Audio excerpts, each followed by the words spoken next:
una mera invención humana, es una idea divina. Cristo compara a su iglesia como un cuerpo organizado donde cada miembro tiene una función y donde existe completo orden.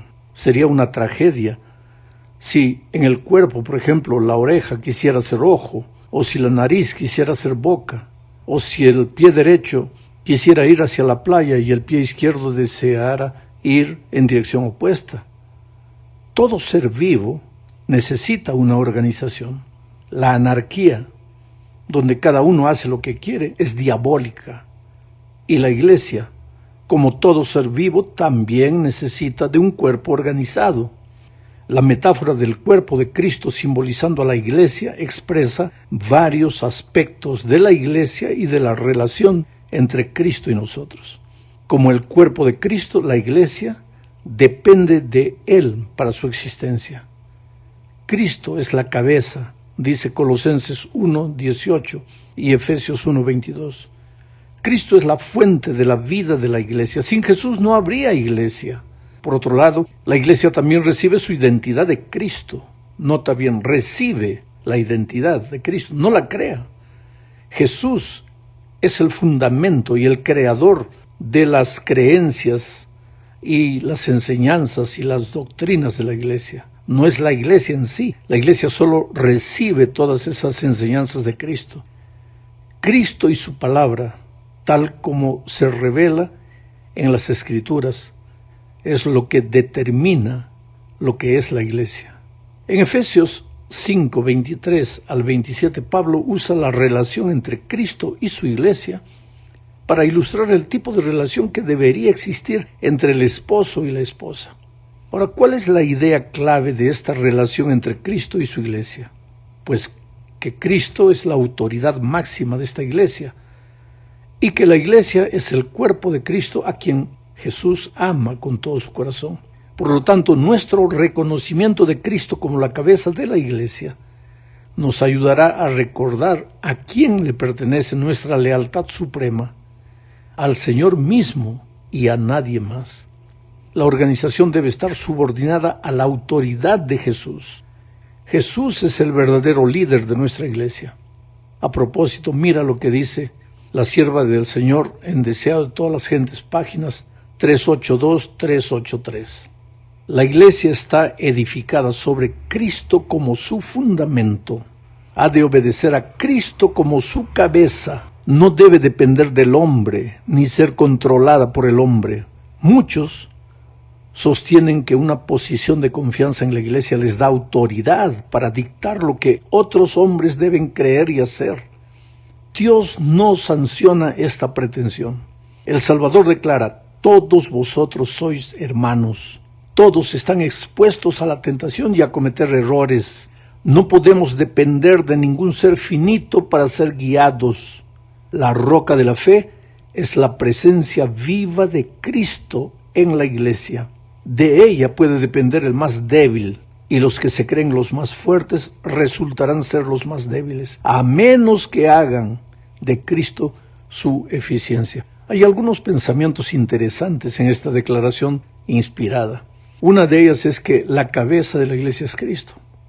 Y los hombres, no importa el cargo que tengan dentro de la organización, dentro del cuerpo, si es presidente, tesorero, si es presidente de conferencia local o de asociación general o de división de unión, no importa el cargo que los hombres tienen, nadie es infalible.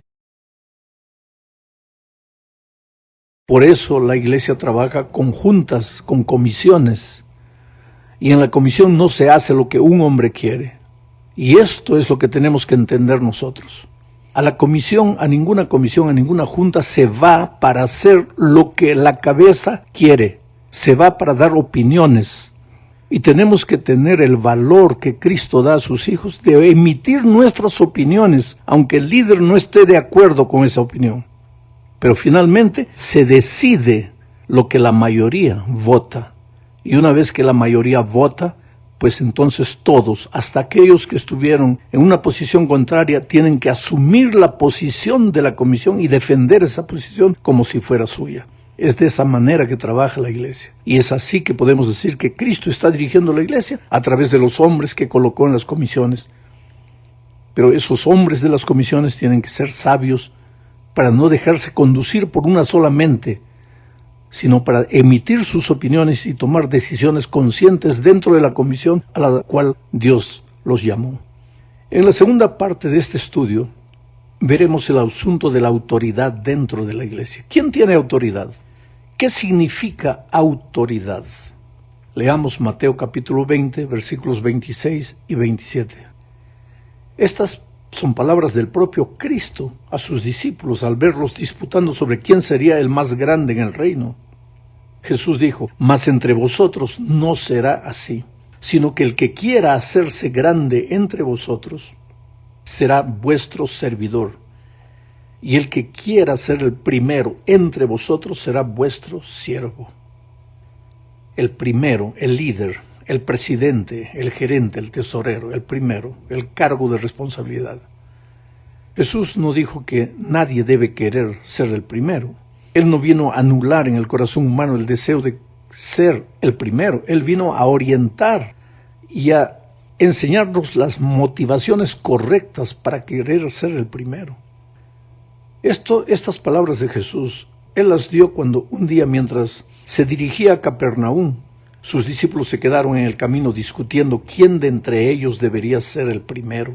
Marcos relata este incidente de la siguiente manera: llegaron a Capernaum y cuando ya estaban en la casa, Jesús les preguntó, eso está en Marcos capítulo 9, llegaron a Capernaum y cuando ya estaban en la casa, Jesús les preguntó: ¿qué tanto discutían ustedes en el camino? Ellos se quedaron callados porque en el camino habían estado discutiendo quién de ellos era el más importante. Jesús se sentó y llamó a los 12 y les dijo: si alguno quiere ser el primero, deberá ser el último de todos y el servidor de todos. De acuerdo a este relato, mi querido amigo, es evidente la confusión de los discípulos con relación al liderazgo. Ellos deseaban el cargo, ser presidente, ser el primero, ser el líder, pero pensaban que ser el primero, el mayor, el más importante o el líder no combinaba con la humildad del cristiano.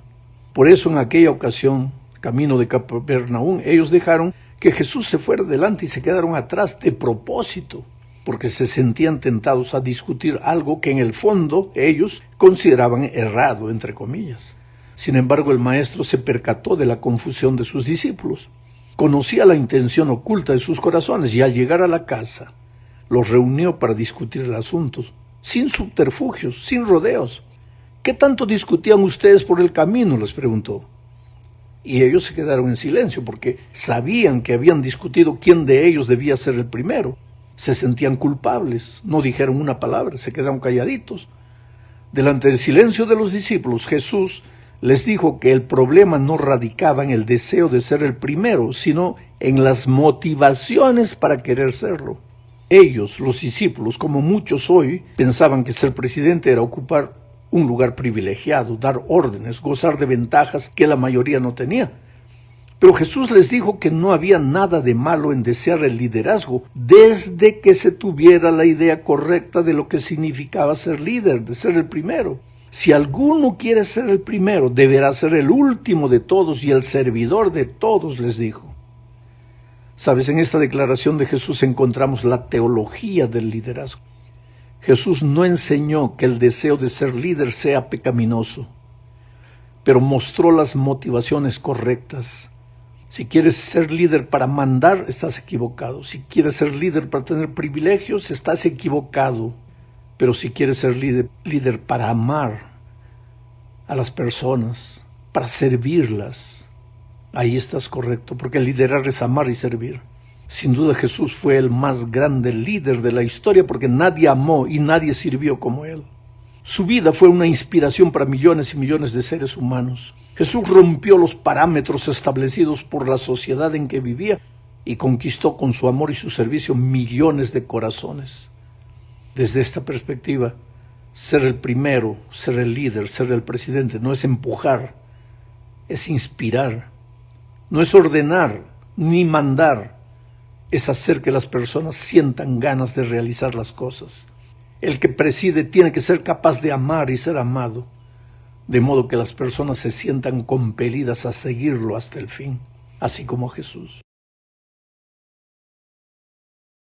En la tercera parte de este estudio, veremos que infelizmente, mientras el ser humano peregrina en esta tierra, pues tendrá la tendencia a apartarse de las instrucciones divinas.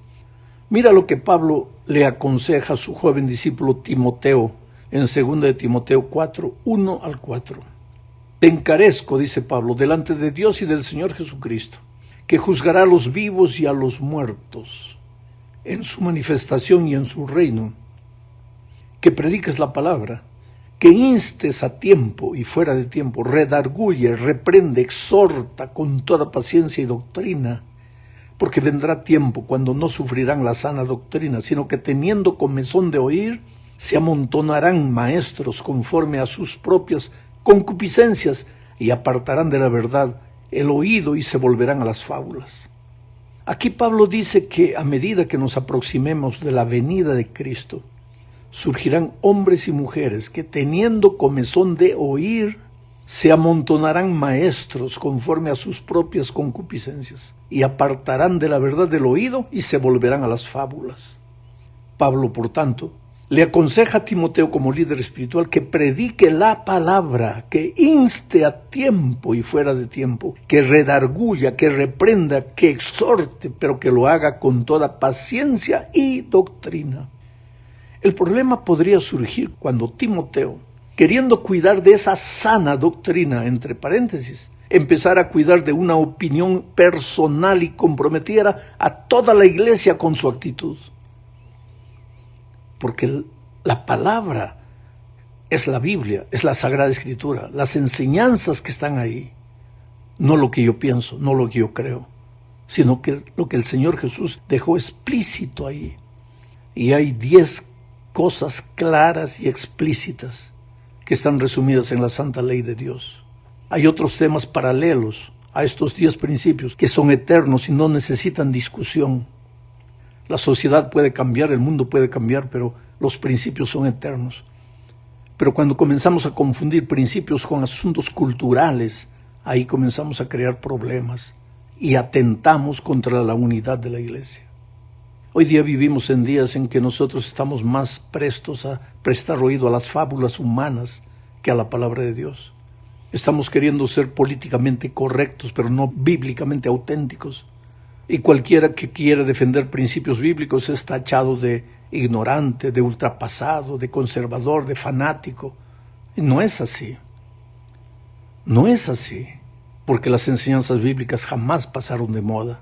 Hay que ser leales a lo que la palabra de Dios dice, pero hay que ser prudentes para no confundir lo que la palabra de Dios dice con aquello que yo humanamente pienso. Vamos a la cuarta parte de este estudio. Es un asunto delicado porque vivimos en tiempos cuando hablar de disciplina es políticamente incorrecto. Ya lo dije. Sin embargo, el pueblo de Dios necesita ser bíblica y no políticamente correcto. Y la Biblia, al mismo tiempo que declara que Dios es amor, declara que Dios también es justicia. Y la justicia no consiste en hacer lo que uno quiera, sino en hacer lo que es justo. Y aquí volvemos nuevamente a la palabra justicia. ¿Qué es la justicia? Bíblicamente la justicia es una persona. Jeremías 23:6 dice, hablando del Mesías que vendría en la persona de Jesús: durante su reinado Judá estará salvo e Israel podrá vivir confiado. Y este rey, el Mesías, Cristo, será conocido por este nombre: el Señor es nuestra justicia. Evidentemente Cristo es nuestra justicia y todo aquel que desee hablar de la justicia necesita hablar de Jesús y de sus enseñanzas.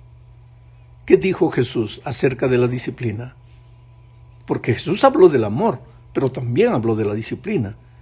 A nosotros nos encanta buscar los versículos que hablan del amor, pero inconscientemente escondemos los versículos que hablan de la disciplina. Mateo 18, 15 al 17 dice, por tanto, si tu hermano peca, ve y repréndelo. Peca contra ti, peca contra la iglesia, peca contra el prójimo, ve, repréndelo. Cuando él y tú estén solos, si te hace caso, habrás ganado a tu hermano, pero si no te hace caso, haz que te acompañen 1 o 2 más, para que todo lo que se diga conste en labios de 2 o 3 testigos. Si tampoco a ellos les hace caso, hazlo saber a la iglesia. Y si tampoco la iglesia le hace caso, ténganlo entonces por gentil y cobrador de impuestos. De cierto les digo que todo lo que aten en la tierra será atado en el cielo, y todo lo que desaten en la tierra será desatado en el cielo. Sabes, mi querido amigo, Jesús nunca enseñó que no debe haber disciplina en la iglesia. Él enseñó cómo es que la disciplina debe ser realizada. Y Pablo aclaró en Gálatas 6, 1 y 2. Hermanos, si alguno es sorprendido en alguna falta, ustedes que son espirituales, restáurenlo con espíritu de mansedumbre. Piensa en ti mismo, no sea que también tú seas tentado.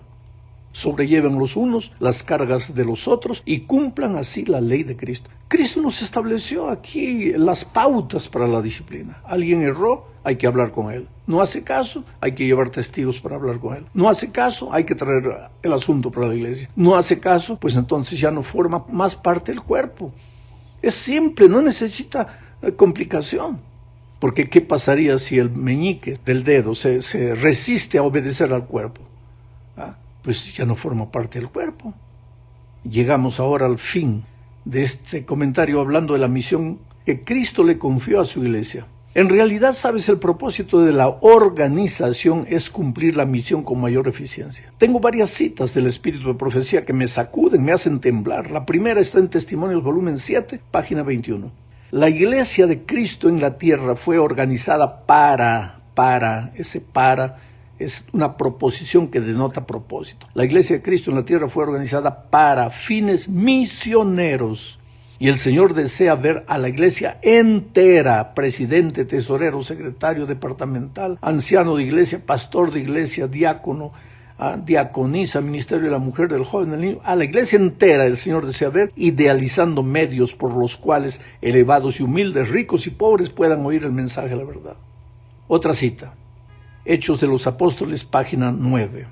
La iglesia es el medio señalado por Dios para la salvación de los hombres. Fue organizada para servir. Y su misión es la de anunciar el evangelio al mundo. El propósito de la existencia de la organización en la tierra es para evangelizar, para cumplir la misión, para predicar la salvación. Y tengo otra cita más. Testimonio, volumen 6, página 295. Alguien tiene que cumplir la comisión de Cristo. Alguien tiene que llevar adelante la obra que Él comenzó a hacer en la tierra. Y ese privilegio fue concedido a la iglesia para este